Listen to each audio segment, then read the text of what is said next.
You mentioned a lot of professionally trained dancers, Right. who are professional dancers Yeah, that's sort of what by they do. career. Yeah. Has Haitian dance always been carried by professional dancers, or is that a new development? Since the 1940s, Haiti was one of the first national ballets. So 1949, the Haitian National Ballet was set up by Jean-Léon Destiné.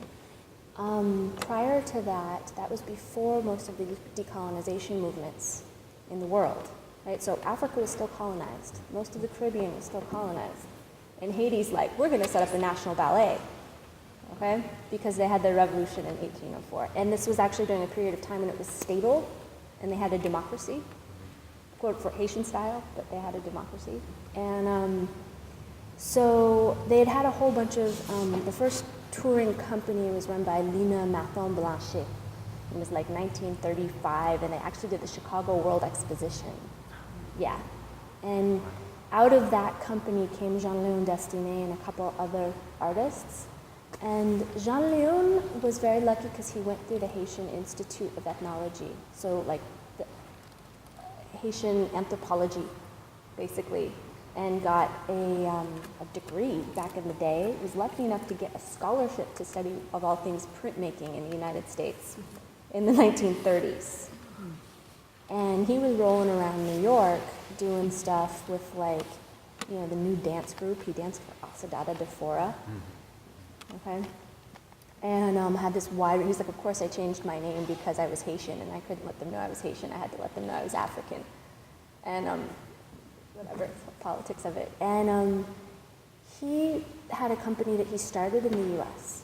So he had modern training, and then he went to he did research.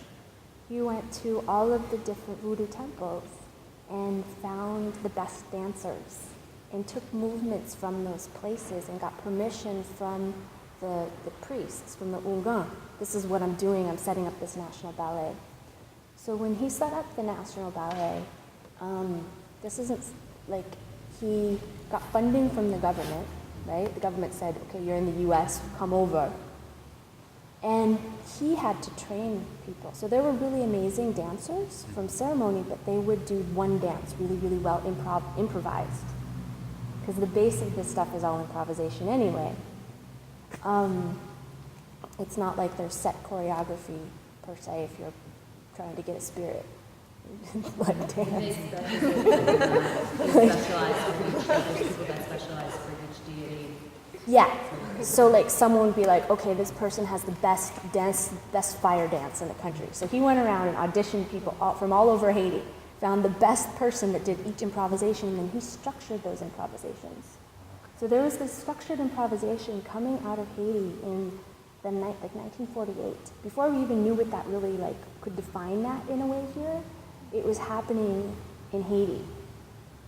And then what happened in 1948, and I'm going to stop with the history, but is that in 1949 there was this huge government shift. The president was, of course, killed because it's Haiti, and it had a hard time with stability because of a lot of external pressures. And Jean-Léon left, and literally 2 years later, they called in Lavinia Williams, right, who had just stopped working with Catherine Dunham, to train the national company. So she was coming in teaching modern, ballet, choreography, more types of improvisation. So those dancers were like set. I mean, she was working on them all day long with like Hanya Holm, you know. So there's a lot of really intense training going on in there. And she more or less set the choreography.